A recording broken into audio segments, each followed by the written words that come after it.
Hey guys, just a quick little bit before we start the show. Again, thanks for putting up with this being so late. Again, if you're not fully aware, Bismarck got hit with back-to-back snowstorms last week, and that basically ruined any attempt I could make to see the movie in theaters at that point. I had to wait until Monday, so yeah, that's why this is going up on Tuesday. So, again, thank you for your patience, and let's start the show.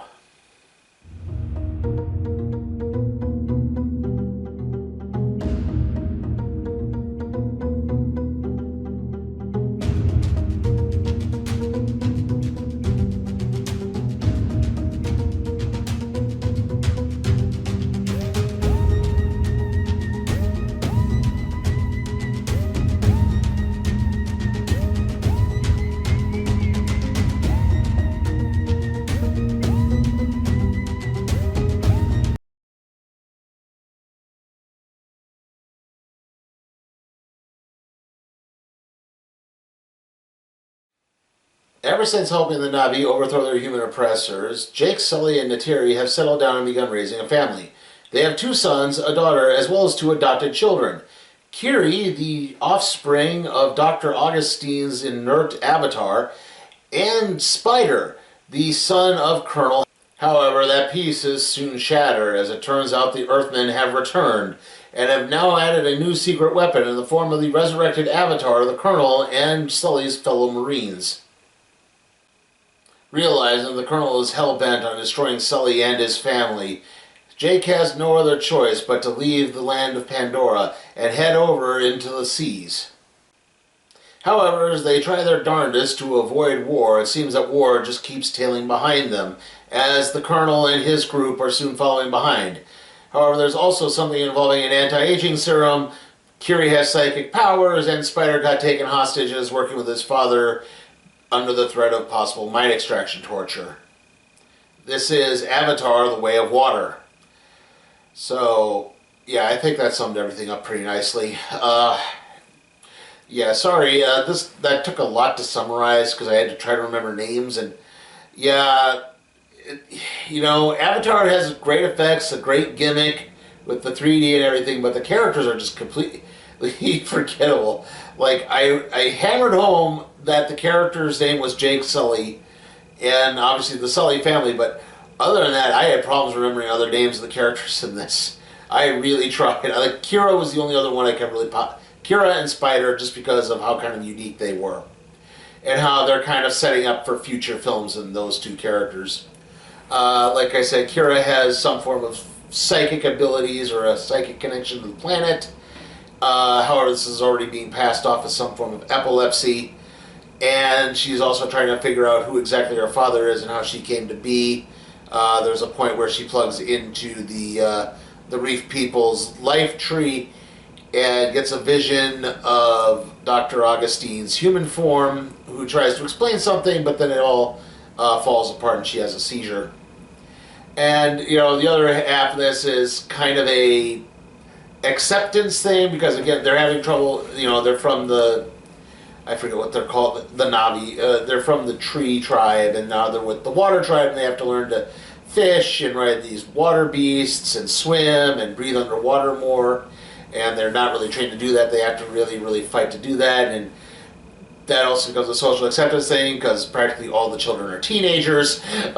So, yeah, if there is a problem, like, I'll say this, the movie's effects are good, performances are alright. They're, the character who plays the Colonel, whose name, again, I cannot remember, that's why it's oddly mumbled at that first bit. He's good. I like it. I like, it's the only time I think Silent Worthington has really been tolerable in anything. That's fine. Zoe Saldana is underutilized, I think. She's not really in it that much. She's there, but she's there very sparingly. So I wonder if her, MCU shooting schedule got in the way with that at all. So, yeah, that's fine. Like I said, the effects are good. The story is basically the same one as before, except we're not getting the infiltration and the changing of the sides or anything like that. Like, the idea with the resurrected Marines as Na'vi is that way they don't set off the planet's defenses. And, there's some other aspects to that, like, the fact that humans can't really breathe the air, so they have to have a special mask. So you have Spider, who is the son of the Colonel, who has basically gone feral, and he has to wear this mask to breathe. But he's also, like, oddly close to Kira. Like, they're trying to build a love story between them, obviously. And then you have the two sons whose names, the younger daughter is named Took. That's all I can remember. Yeah, I cannot remember the two sons are named. That's just how badly these characters are named. I'm sorry I'm harping on that. But yeah, they're sort of in a, one is a good soldier who tries to do everything right. The other is sort of rebellious. He wants to be in the action, but he's constantly being told, hey, stay back, act as a spotter, relay messages. And then when they settle down with the Reef people, it becomes an accepted story with him in particular, because he in particular is getting ostracized. He gets, just as you think he's bonding with some of these people, they play a prank on him where they take him on a hunting trip and then abandon him. And it's here that he makes a connection with a whale creature. I can't remember what they're, the Tycoon. And it's a whale that has been wounded in some form of attack. It's lost its fin. And like I said, too, there's the whales have a tie into this anti-aging thing that's briefly there. It's the new unobtainium. Yeah, sorry I'm just meandering through this, but I think that's the main problem with this film, is it's just way too damn long. 3 hours, there's 3 hours of this film, and like, the action sequences are good, and there's points of that time in between the action sequences that are good, but they're repetitive. They're insanely repetitive. Like, we're getting the Sullys are struggling to fit in with the Reef people. They start to fit in with the Reef people, and then they're treated as outcasts again. And then they start to get back in, and they're treated as outcasts again. And meanwhile, like I said, the Colonel and Spider, because he's this unwilling servant, are they eventually track through the islands. They're going to all these different island cultures. They're attacking people. They're torturing people, and it's like, also they're going after the whale people, the whales, because of that thing. And there's like 40 minutes of that. It's like, this didn't need to be 40 minutes long. Cut this down, please. Yeah, I already know they're the bad guys because they're the bad guys from the first movie. I don't need to be hammered home that they're the bad guys. So yeah, there's just that. It's just way too damn long and poorly paced. It seems to be set up for a lot of great spectacular effects shots, but that's only so much. And I did see this in 3D, and it gave me a headache. So towards the end, it's like about midway through, it's like that's when I had to get up and move around a little bit. I had to get up, walk down to a section, walk over, walk down, take the glasses off, because it was, just starting to really grind on me. The 3D, like I said, overall it was, again, good, but overdone. Not good for a 3 hour long film. So, yeah, like, overall, it's not terrible. If you like the first one, you're really going to like this. It gets a B. I can't go as far as an A on this. Again, too damn long for my taste. Like I said, it's enjoyable. You'll have fun. So, go see it if you want to. The Avatar, Aang must learn to respect each of the elements. And as a kid, you must learn how to be safe around them. Playing in the water can be lots of fun, but it can also be very dangerous. That's why when you go swimming, one adult should always be supervising, watching you at all times. Even if you think you're more grown up than they are. What? This safety message is brought to you by Safe Kids USA and Johnson & Johnson.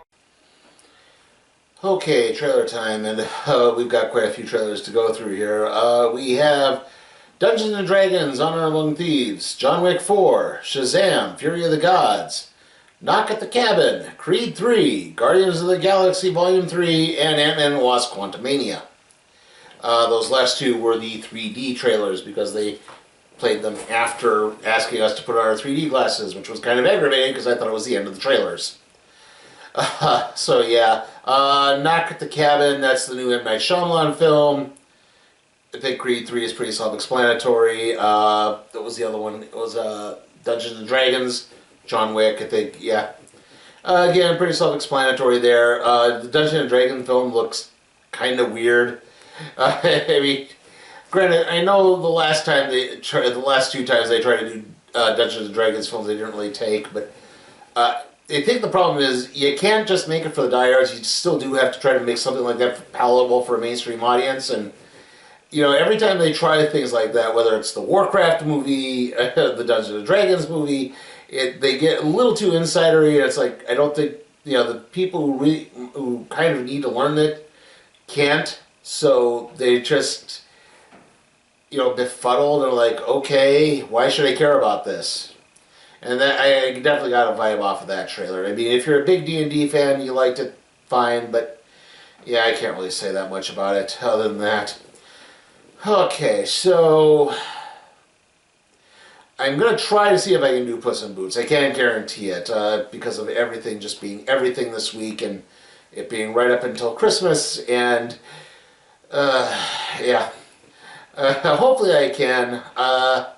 Obviously, the next video is going to be the Madden preview. There'll be a Madden preview next week.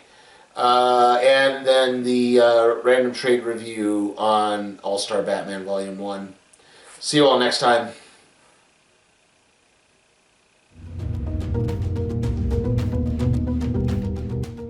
Hey guys, remember you can request a movie or a television series for me to review at my Patreon at patreon.com/CPTime for Cat Productions. Also, remember to like the video, comment, share, subscribe, and ring that notification bell so that you can be alerted to further videos.